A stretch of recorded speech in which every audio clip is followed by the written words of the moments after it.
Welcome to the Art of Writing for Visual Mediums. So, I am your presenter today. My name is Kianna.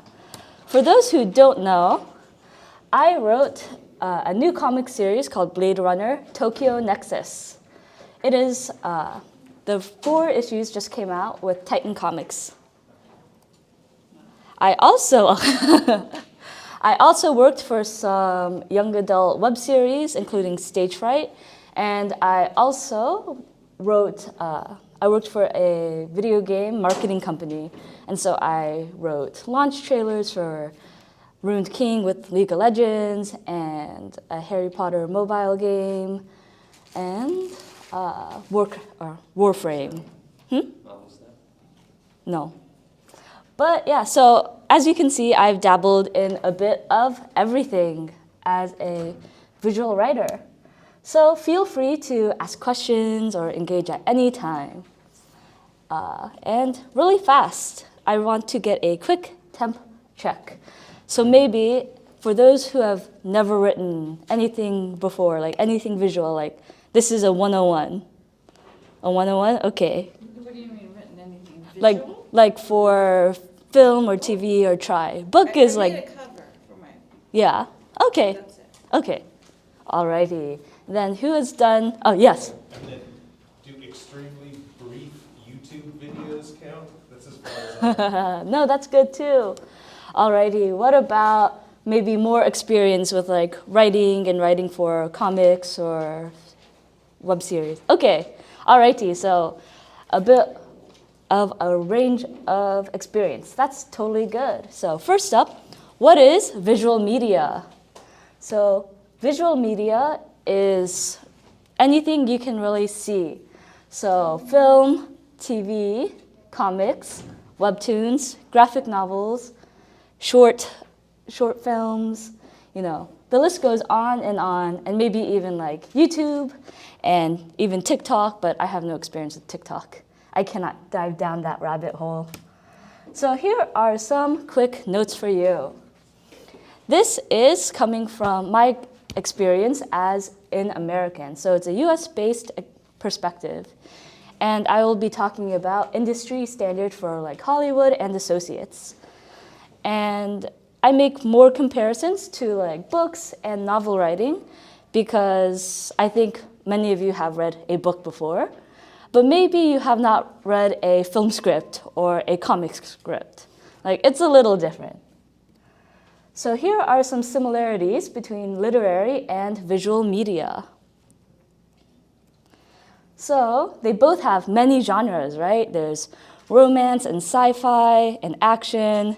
Whatever you find in books, we also have them in the visual media world. Also, there are memorable characters. Whether it's human or a dog or a dinosaur, there's probably someone that is doing something in your story. So there's some sort of plot. It can be, very mainstream, like Marvel-esque, or it could be more experimental. And both of those are totally okay.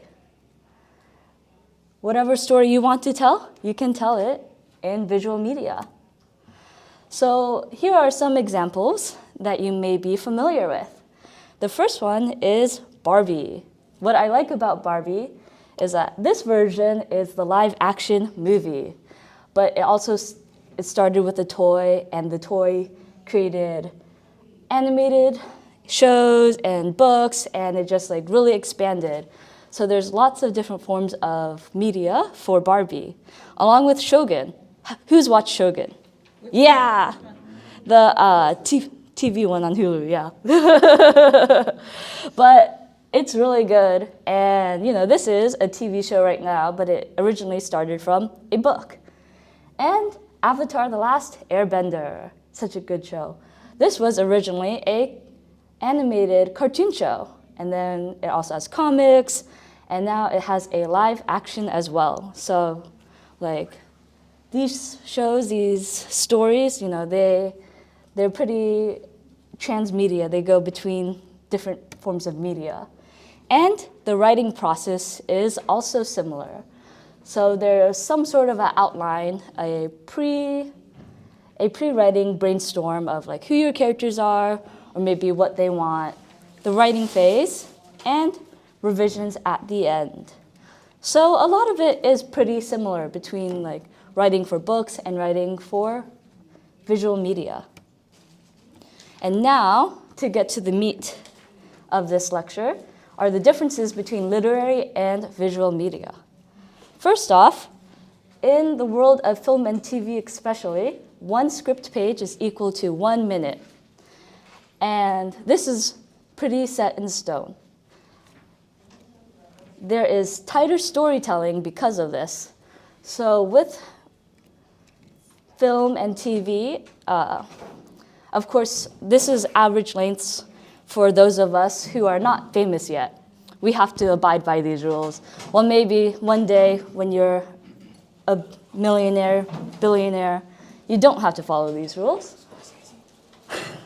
But a feature film is about 90 pages to 120 pages, which is about 90 to 120 minutes, so about an hour and a half to 2 hours. Then we have half-hour comedy, which is 30 to 45 pages. And that could be a little longer because the conversation moves faster, the characters talk more. And so that's why the page count can be a little heavily skewed. Our drama is about 45 to 60 pages, a traditional comic, 22 pages, and a web series, wherever your budget can fit and your storytelling. So maybe 3 to 15 minutes. And one big difference that you can see from novel writing is that for books, we usually use word count, right? Like 40,000 would be a short book, or 100,000 words is a more meatier book. But for film and television and for media, visual media, we use page count. For example, Finding Nemo is on the shorter end because it is a kids movie, a family-friendly movie, about 90 pages for the hour and a half runtime. Dune, on the other hand, Dune is an exception, and so is Dune 2. But that is about 2.5 hours, which I think for most of us, we probably could not do. And it would not be considered too professional. But maybe one day, if you dream big. So this is due to your audience, production budget, and things like that. So making a movie and making TV shows costs a lot of money. You might need some big funders and audience expectation. You can't have like a movie for a 5-year-old that is 2 hours long with a pee break in the middle, That's just like some of the more stricter rules that come with writing for visual media. And you are working with a team of creatives. So if you're writing a graphic novel or a comic and you can't draw like me, you might have an artist. And you'll have to convey in your writing what you want your artist to draw, because they're not mind readers, right? Like, you have to be pretty specific and concise with what you want your artist to draw. You will also have an agent and an editor. Well, maybe not always, but you might be working with an agent and editor. And if you're working with people, you might also have a director, actors, cinematographer, etc. So, your writing is a little bit different than writing for a novel, right? Where your goal is to get your vision to the reader. Like, of course, you're also working with like an agent and editor, but their role in it is a little different. So let's try. Does everyone have a sheet of paper, your handout? So there are 3 different types of scripts on there. A movie script from The Favorite, and then a comic script, and then at the back is Brooklyn Nine-Nine. And so maybe take 4 or 3 to 5 minutes to read them and see what is different from a book. Alrighty, let's see. So, let's see. You don't have to read all of them, just whatever you like, whatever is your favorite. Mm-hmm. Question, for the last man, what does it mean that we're behind Yorick here, cheated so we can see some of his expressions? Does that mean he's like turning his face towards us? Or? Instructions to the. Yes, so that will be instructions to the artists.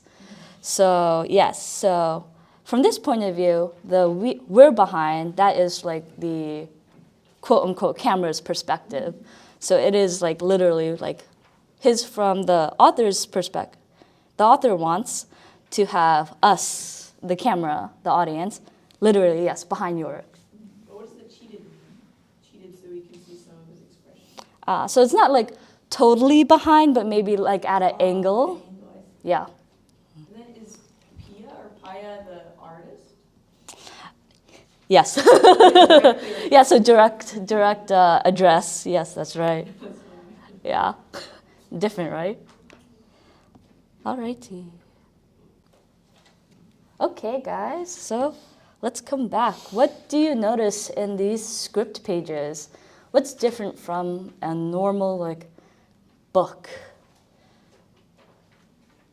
The way certain things are like spelled out, you would never spell them out in a book. Mm-hmm. Certain actions and stuff. Yeah. It's very direct, right? It's very like clear what you want whoever's you're working with to do. Yeah, that's true. Yes, good one. Alrighty. Anyone else have any observations? Yes, Sarah. That's description so that the artist or the director is left up to interpretation for them. Yes, yeah, that's a good one. Yes, working with the team, some writers like to trust their artist or director and give them more creative license to be able to interpret the story and the character and the actions in whatever way they want, for that scene.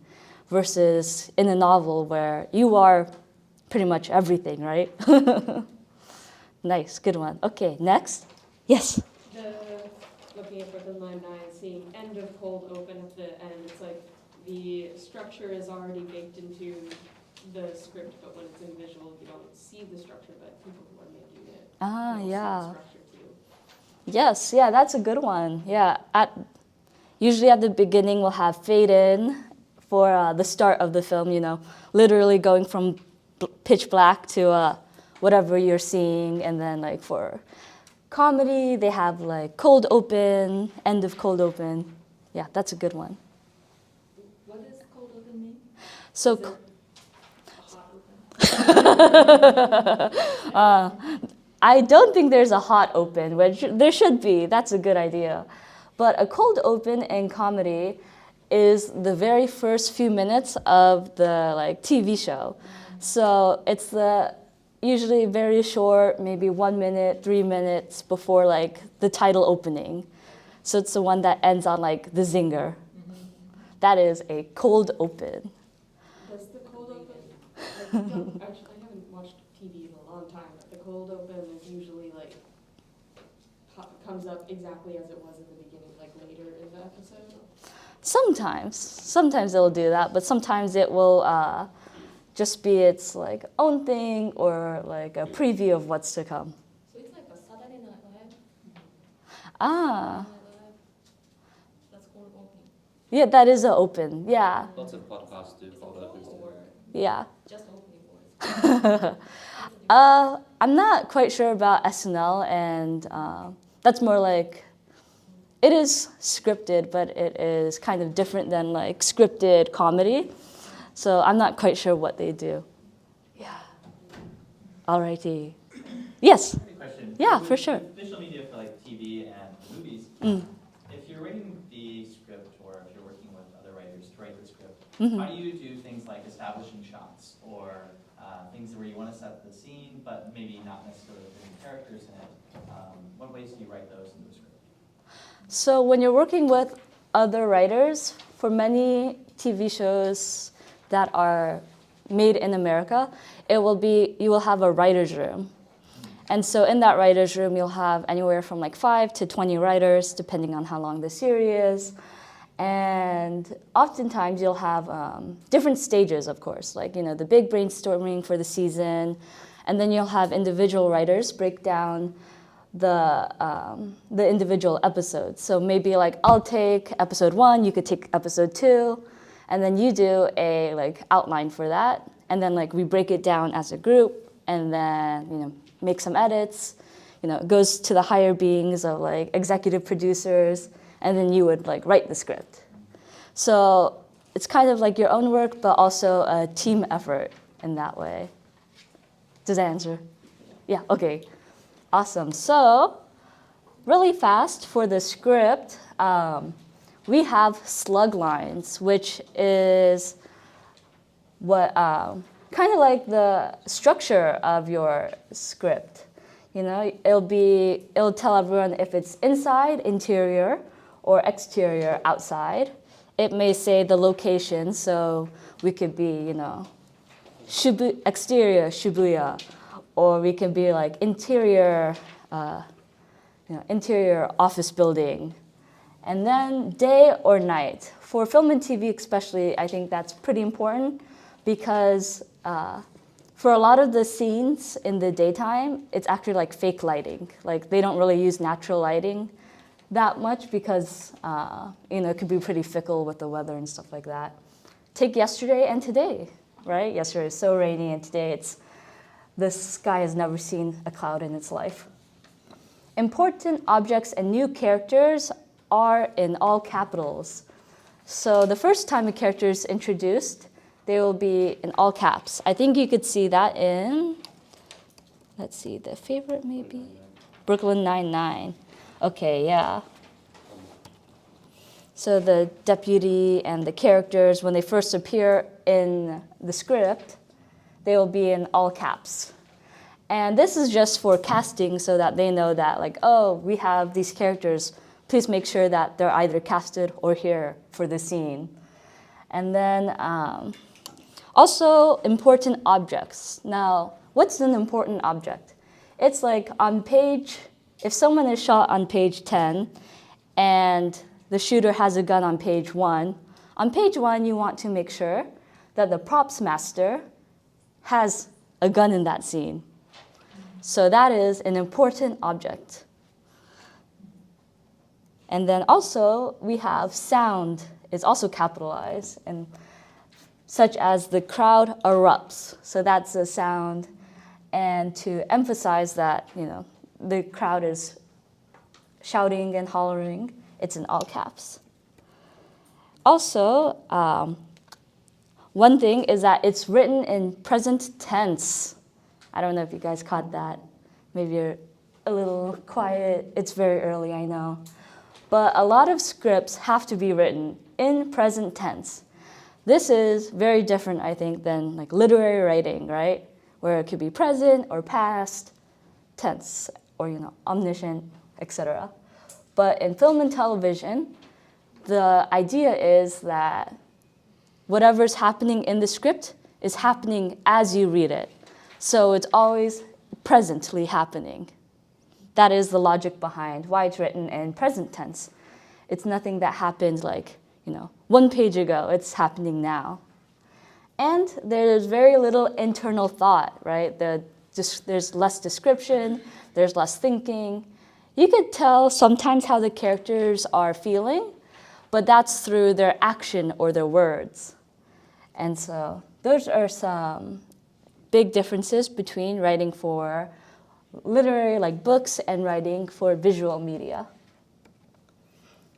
And one other thing is that I think if you come from a novel writing background, it can look like there's a lot of telling and not showing. It's like things move very quickly between description, between dialogue. But I think like if you read, 90 pages of this, not just like half a page excerpt, you can picture it. And it's supposed to be a very clean and fast read. It's supposed to feel as it's happening. So like if the characters are, if it's a funny scene, the writing should be funny. And this is not my quote, so but I do not know who said it. Books are a horizontal read and scripts are a vertical read. And I think that in the Brooklyn Nine-Nine script especially, you can like kind of see that. You know, it's very up and down. It's very short and quick and to the point. And each character has their new line, and it is different. You want it to be a very easy read. So here are a few higher level skills. So what you want is to have an unforgettable opening. This is true for any type of, well, anything really, speech, lecture, book, but sometimes there are so many scripts that come to an agent or manager or exec that they might read the first 5 pages and they'll make their decision on if your script is good or not within those first 5 pages. So you want them to be so good. I think you know that if you have queried a novel before too. Also, I like to think about movement. So not only is this movement in location, but also in emotions and storylines. So this means that maybe you have a script and you have a variety of characters. You have a protagonist, your sidekick. Sometimes they might be inside, sometimes they might be outside. Even in a movie that's set in one room, maybe the B story, the supporting storyline, is in their like past, in their childhood, so that you can escape that one room sometimes. And also, I like to keep track of emotions with my stories. So maybe not have everything be a downer every single scene. Like that kind of gets tiring as a viewer, I think, if it's just like 1 hour of sadness and unpleasantness, right? Sometimes you can make the sadness hit harder if you have a scene of like that's fun and laughter and the saving the cat moment. It'll make those last few sad scenes, sad pages devastating, right? And here are some techniques. These are not super important for like your big brainstorming phase, but the shorter the better. I think that, for screenwriting, if you could say it in 1 paragraph instead of 1 page, say it in a paragraph. If you could say it in 1 word instead of a sentence, say it in 1 word. And eliminate orphans and widows. Dun, dun, dun. So what is an orphan and a widow? It is different than what you may be thinking. So an orphan is like description or a dialogue where there's a single word on the next line. So that is an orphan. It's a single word, just like a single child out in the world. But if you can take that away, and widows, which is a single line on the next page. So if you have a scene and it's going well, it's like half a page, and then it goes to the next page by 1 line, and there's a new scene, get rid of that widow. Why? Why? Because that will save you pages. And for this type of writing, saving pages, if you get rid of orphans and widows, you might be able to buy yourself like 4 pages, and then you can have like a new scene instead. Can you change the font? Unfortunately, I think font is pretty set. So unfortunately, you just gotta kill those orphans. It's okay because I was one once too. So like, There's a question. Oh yes. That applies to literary works too. Yeah.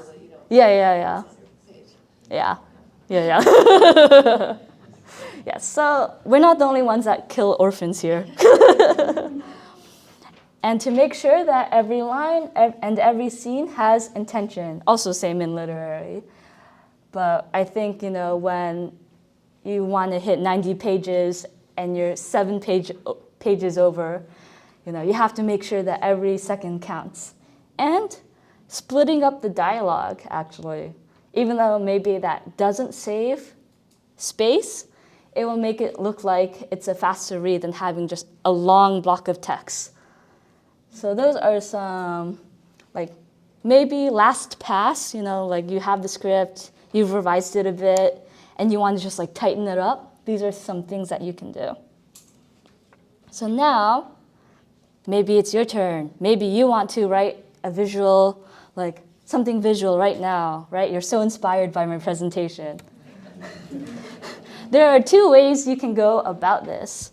So you can go from ideas to format, or you can go format to ideas, because, there are so many of you, and you might want to do a variety of things. But here's a quick rundown on the strengths and weaknesses of the different formats.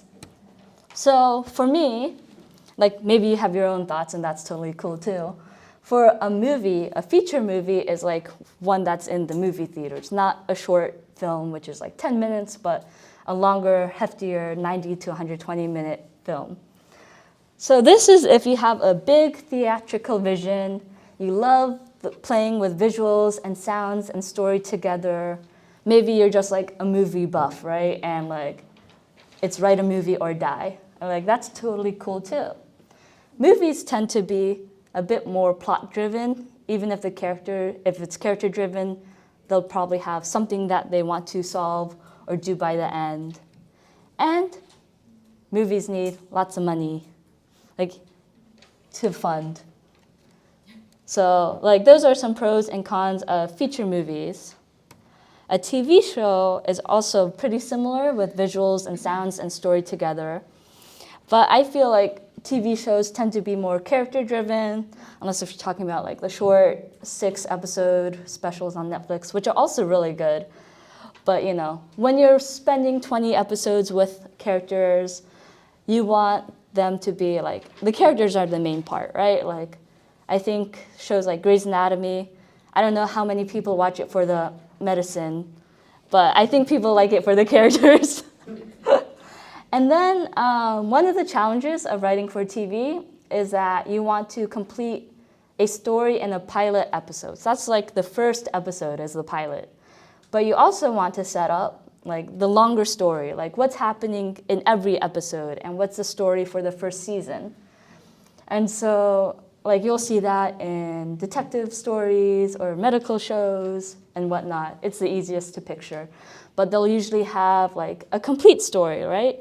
Like, oh, there's a mystery, we have to solve it. They solve it, but then it sets up a bigger mystery. So that's one thing that's fun about TV shows.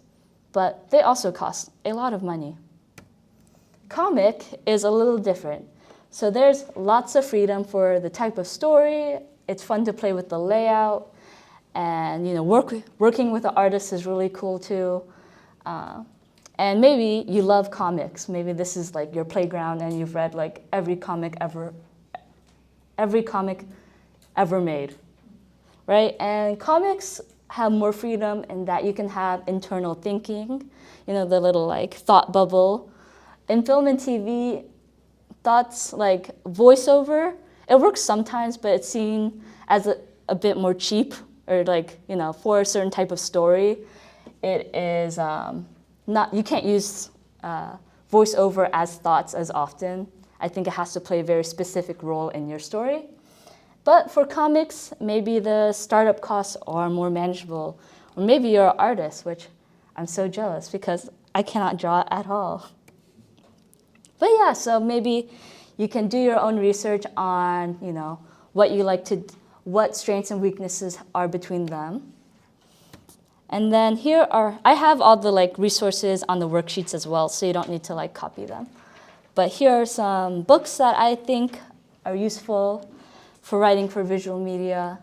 And then also read as much as possible.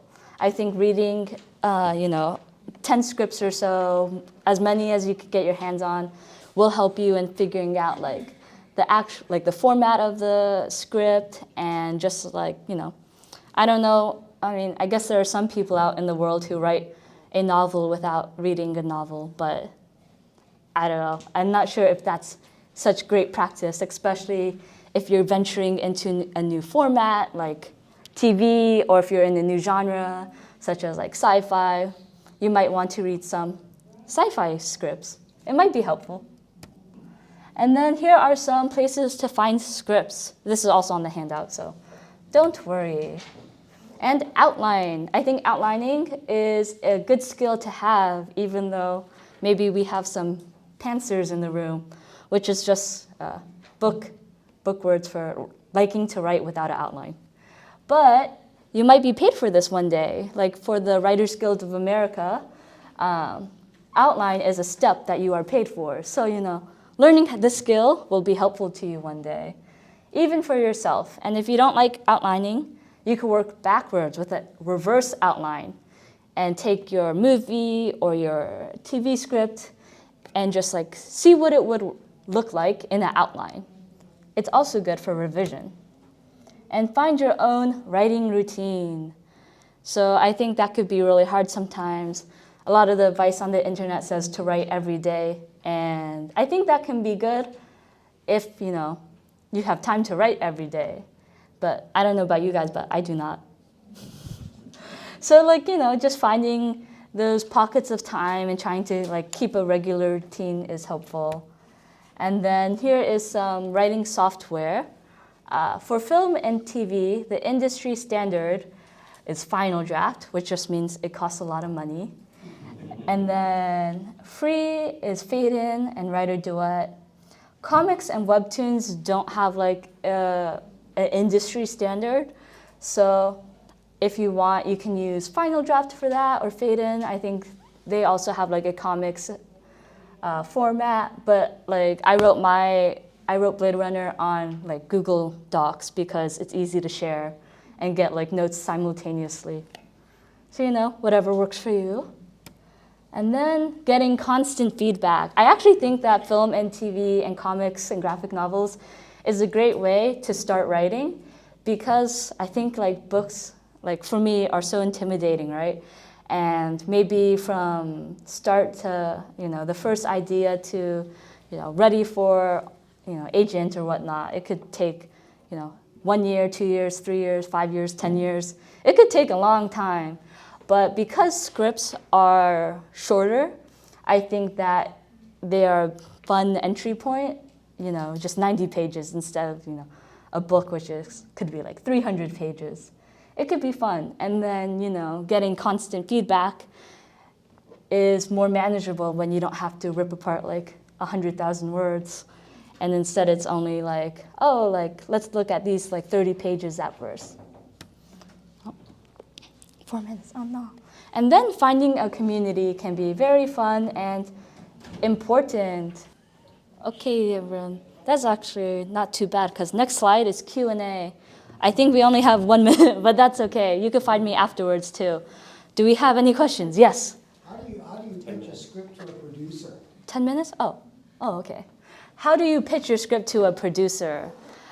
So first, let's see, you have your finished script, and a lot of producers, some of them you might have open script, their doors open to scripts.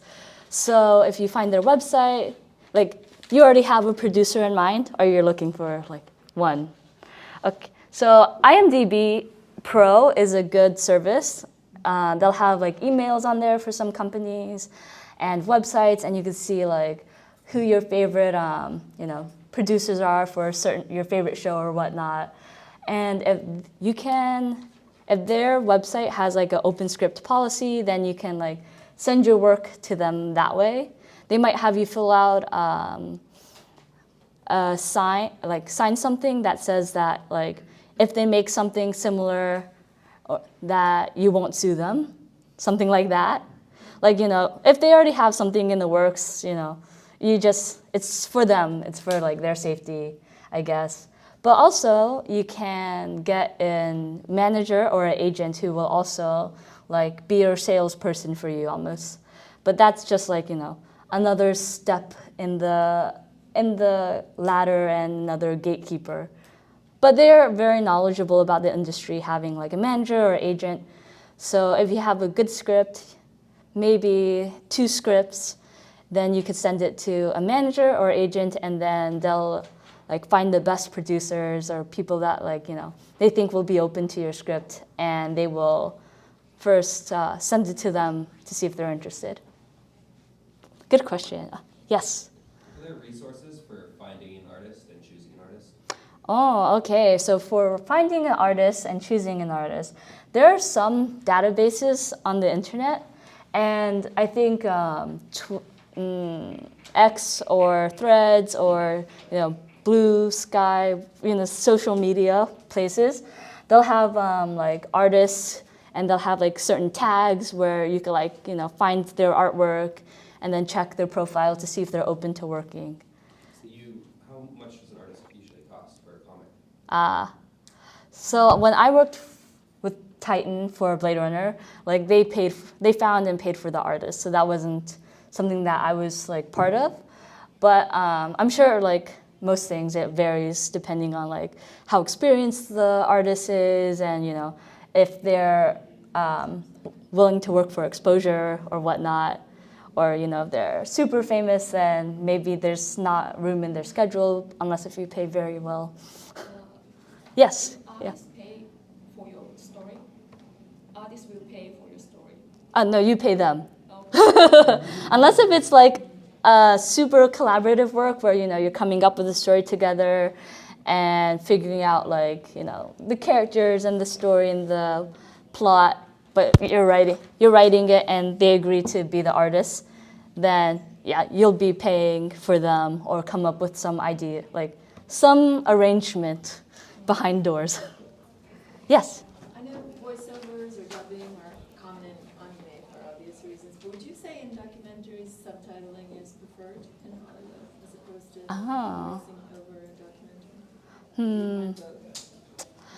Documentaries, I'm not as familiar with, but I think that, yeah, I couldn't really say from like a professional standpoint. Yeah, sorry. But if you could find someone famous. Well, yeah, that's a good point. Yeah. Somehow they seem kind of cheesy. Yeah, sometimes, yeah. We're so used to seeing subtitles now. Yeah, that's so true. Okay. There's no general consensus, or at least from your experience, I know you're saying as far as you know, one way or the other. I feel like you probably can't go wrong with just subtitles, right? Yeah. It's clean. Yeah, it's clean. You can control it. Yeah, definitely. Thank you. Yes. Yeah. Yeah. Can you elaborate on what you mean by character-driven versus plot-driven? Yes. Okay, so character-driven versus plot-driven. So for plot-driven, this is, there's a big problem, and your characters need to do something to fix it. So a good example could be maybe, let's see, your characters, they want to go on a school field trip, but they don't have money. And that's like their big goal, is going on the school field trip. But they need to, try to do a fundraiser or, sell their siblings toys or whatnot. And that is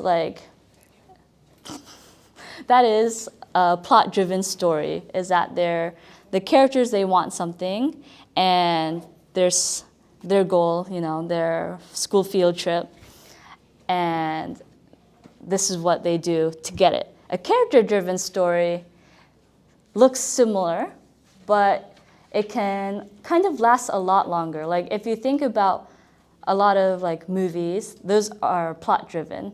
So like maybe, I don't know, the president has become a zombie, but nobody knows it, but you have to kill the zombie president, right? And that is plot-driven.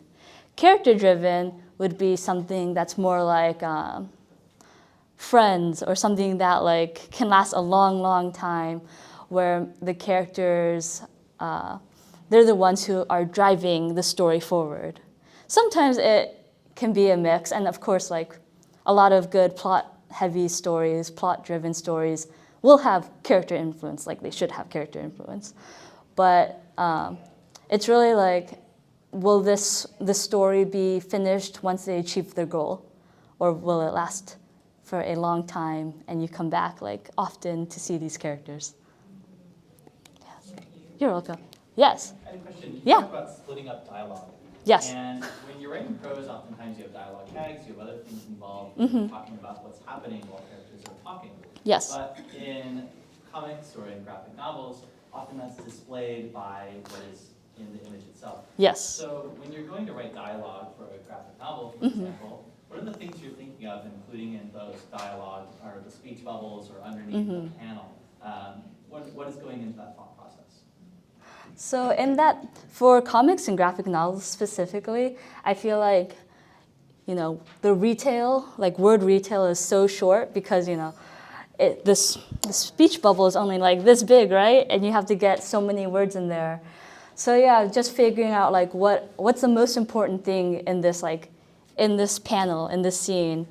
And of course, they can make the fonts, like in comics, you can make the font smaller or write smaller and have 2 speech bubbles. But yeah, just figuring out what's the most important thing to convey. I like to think about what doesn't come across in the visual. So if it looks like it's hot and they're like, oh, it's so hot, maybe you don't need those words, right? You could have something else in there. So just thinking about what is the most efficient way to say something and what is the most efficient way to say something without being redundant with the visuals is what I think about when I'm writing for comics. Thank you. Yeah. Yeah. Sorry. Yeah. When you're working with an artist, you may not often know what that panel looks like when you're writing it. So I guess that's kind of where my okay. Yeah. So for me and Blade Runner, I wrote the script first, and then the artists did their art, their brilliant art. And so I was able to figure out where I want the panels to be, what they want, what's in them, who's in them, and how many speech bubbles there are. But maybe for other creative processes, yeah, then it might be different. And then you just have to communicate. So you wrote the I want a panel spread across 2 pages, etc. That was in your script? Yes.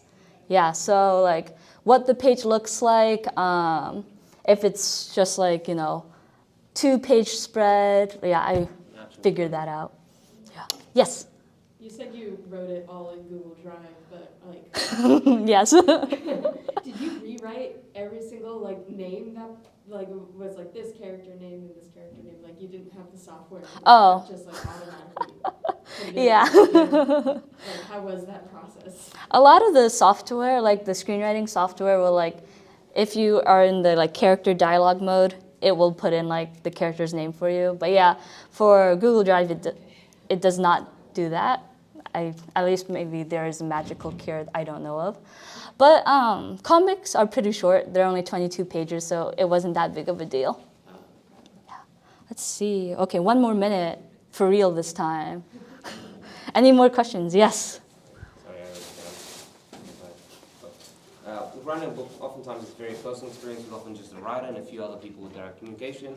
Whereas writing visual media, there are more moving parts with lots of people you may never get to interact with at all or never even know their name. How do you make sure your quote-unquote artistic vision remains intact? Oh no, it is the 20. Okay, I will answer that for you later. Wow. I'm sorry. Thank you all for coming. I hope you had a nice time. Okay. Alrighty, let's.